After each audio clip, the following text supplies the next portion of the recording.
So imagine you're doing some analysis for the head of air freight. Probably not going to be very interested in delivery truck figures. So you want to be able to filter them out. What you ideally want is this exact same report, but no mention of delivery truck. So you can easily do that by filtering the data. So one of the first things we need, really, the easiest way to do this is to get back our row labels field header. So if we go back on Analyze and we'll put the field header back on, then we have a drop down where we can just untick things that we don't want.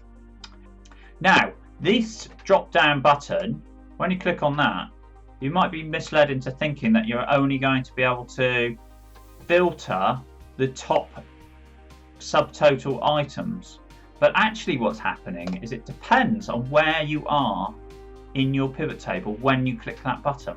So if I click on Express Air, for example, and then click that exact same button, I now get the options for that field. We click on somewhere in the pivot table on what we actually want to filter, click on the drop down box, we can take out delivery truck, click OK, and there we go. We've now got air freight only broken into the two types of air.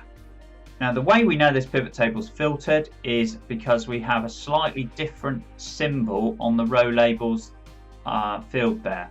And that tells us the data is filtered because we wouldn't want to get confused. We can though take the field header back off again, and then we don't really know that we've tidied it back up, but we don't know that we're looking at filtered data necessarily, other than the fact that you see there's this filter symbol here has appeared next to ship mode in the pivot table field.